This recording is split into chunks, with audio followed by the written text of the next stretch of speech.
get to the transfers in a second, the players you've brought in.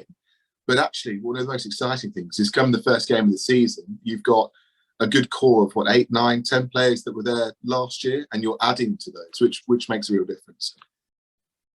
Yeah, it was. I'm sorry you cut out a little bit there, but that was actually it was quite interesting because it doesn't happen as so often at this level, and it's something we kind of probably stressed last year, was to try and ensure that we were in a position to be relatively strong, without having to bring extra players in, and I think we were in terms of the core. Obviously, we were unable to secure Liam and Fraser, but both of them understandable for themselves as lads, and we do wish them well because they're good lads. And actually, I was in Middlesbrough yesterday,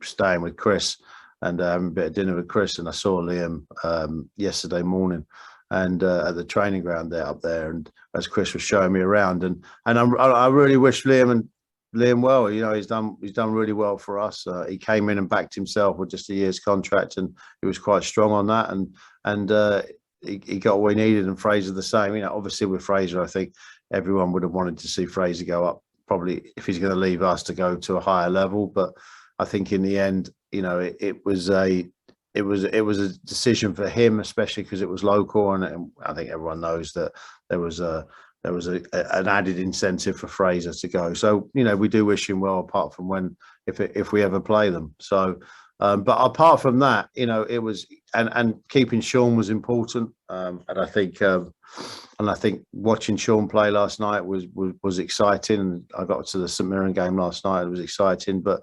you look at the core of the team, and it was good. It's good that we could build off of that platform. Yeah, and in terms of the players you've brought in, and you've always got to be cautious, haven't you? Because it looks like really strong business on paper, but you've got to wait until the season pans out. But you must be delighted with the players you've brought in. A couple of coups in there. Sam Sherring announced yesterday when we're talking, and Danny Hilton as well, and other really strong assets. That it looks like really good business so far. Yeah, it's. I think so. It's really interesting. It's especially with John. Colin's been very involved since Martin left. Colin's been very involved in driving the recruitment, but John does have the final say. And John spends a lot of time looking at the players on videos. He spends a lot of time going through the stats and looking at all the information. And I think sometimes it can be frustrating for Colin, because John is so thorough, and it's frustrating for James and some probably fans. As always, most pre-seasons, but especially this pre-season, we've had all the accusations of, we're not going to run out of money, we're not going to spend any money, we're doing this, we're doing that. But all the while, the work's going on in the background. We get hammered at times at the start of pre-season, that we're signing new players, what's going on, the world's going to end. But it's to do with the fact that John spent so much time making sure, along with Colin and the team, making sure it's the right player. And then you have to meet the player, and you have to make sure character's right, and you can only make those decisions at the time, and they are very good decisions until players start to play, and that's the thing. It is. And I always say, I've had a lot of responses from fans say, "Oh, what a great signing! What a great window!" And my response is always the same. Hopefully they're as good on the pitch as they are on paper, and that's the key. But there's some very encouraging signs last night, and we have to also remember, with the academy and with the youth team and the way that we're structured as a club and the player pathway, there are players coming into it.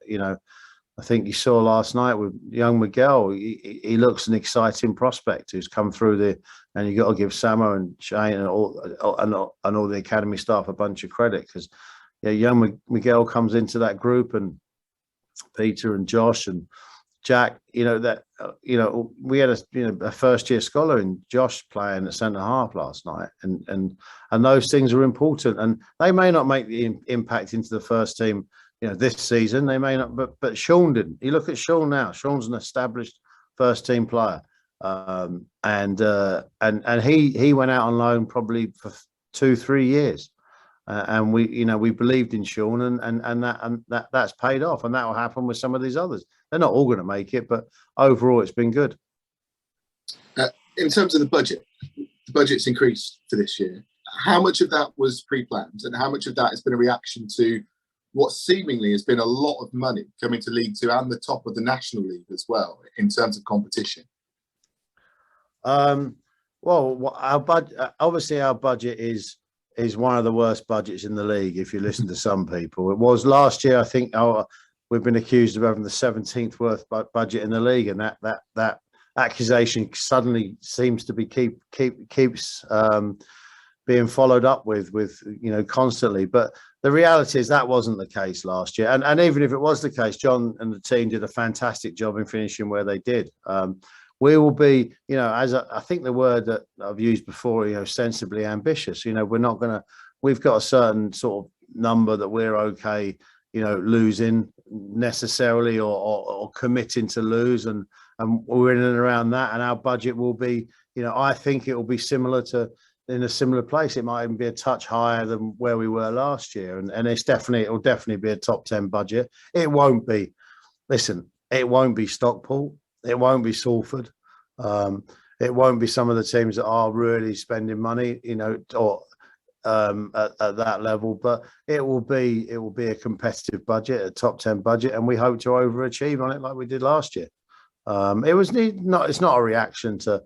It's not a reaction to the teams that have come in. It's purely a case of this is what we're comfortable spending, and this is what this is where we need to be, and it's just trying to make sure you get the best players in you can within the budget, and you can then develop those players. I think one of the things that is really becoming clear is that we are being more and more seen as a club that will develop players.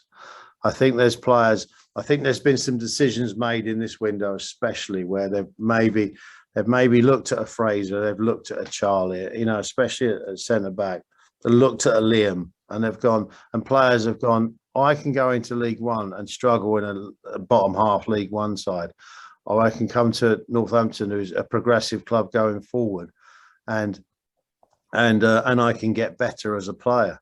And fair enough. People might see it as a bit of a springboard, but that's fine. We'll use players. Players, you can use the club, and we'll use players during that period. Gone are the days where a player is going to be at a football club for 15 years. But we'll take advantage of that, and we'll take that reputation of being, whether it's a loan, whether it's a sign-in, whether it's a permanent. We will take that reputation of a club that develops players and makes them better. Yeah, it's massively important, that, isn't it?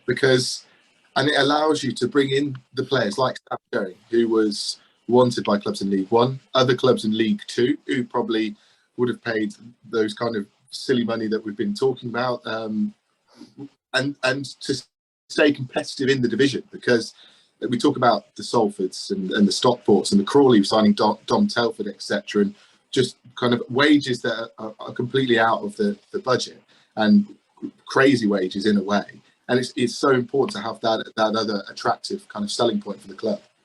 Yeah, absolutely. And, there's only a certain amount of players that teams can take as well. So, and the craziness, I think it's a very different league this year in the terms of, especially with Stockport and Crawley coming into it, because, I'm not going to talk about Fraser in detail, but what we're hearing and what we're seeing is, it wasn't just, there were choices. It's not like, and no disrespect to centre halves, but Fraser's a centre half. He's one of the best in the league. But even Salford, when they came into the league, and Fleetwood, they tended to pay really good money for centre forwards, and people that score goals, but these clubs now are actually paying for defenders this kind of money, and it's it's great news for our defenders in the world, but it's not normal that the defenders are given these kind of wages or contracts. So it will, and it has distorted the league slightly, and it will distort it. And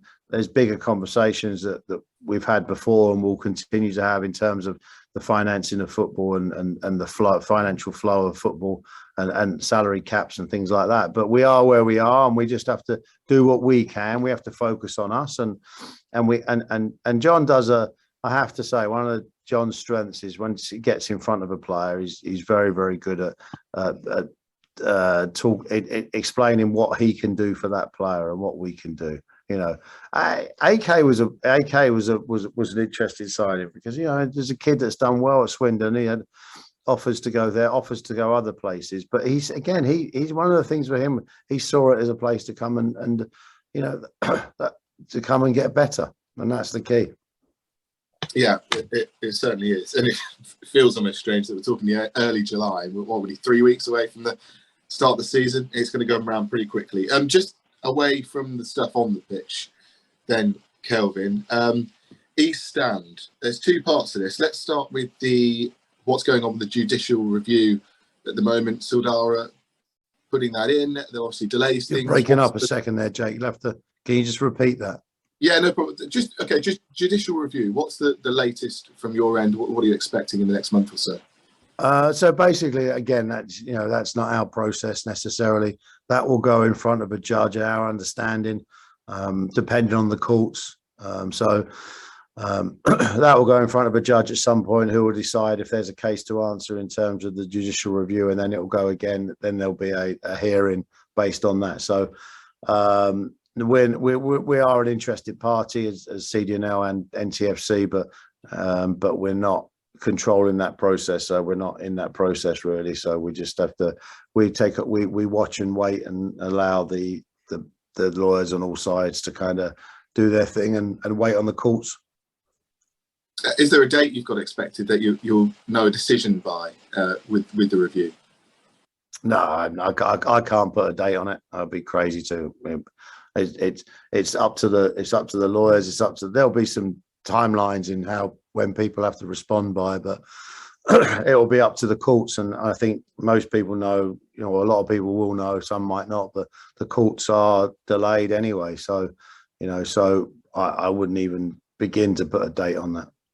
Yeah, and as you say, that's not your process. But the other part, of course, is the ACV land at the moment, and of course the Supporters Trust. About 2 weeks ago now, setting out kind of their initial plans for the bid they might make. What did you make of their plans, and what do you make of that process at the moment? I think we haven't seen any plans, so I'm not sure. There were some outlines, but we haven't seen any plans. And again, it's not our process. That's between the trust and the council, and we'll just, as all fans, we're waiting to see what comes of that, and we'll deal with it accordingly if we get approached. If we don't get approached, it is obviously it's a frustrating delay, but you can't do anything about it. And I think it's up till September 2nd or early September, maybe 3rd. And we just, again, a watching brief. We're just sitting on our hands, really waiting to these things to play out. You obviously have your own plans for that patch of land, which are well documented. But the initial proposals, and there are more detail that are needed, of course, from the trust's initial ideas. But reading that, does any of that excite you in any way? Is there any way you can see that happening? Is there any way you could see yourself working with them on their ideas? I think you'd have to see a lot more detail. I think you'd have to see a lot more detail to make any comment on it. To be honest, I don't think there's anywhere near enough detail for us to comment either way, favourably or not favourably. Have you had any conversations with them about it, or is it too early in that process? No, we've not had any conversation at all. No, we've not been approached on it or asked for opinion or anything. And it's September the 3rd, their deadline, isn't it? What do you expect? I know it's asking you to predict what might happen is difficult, but what do you expect to see happen when if the trust put in that kind of formal bid to the council, and what might happen afterwards? Because it's not as straightforward as it seems. No, it's definitely not.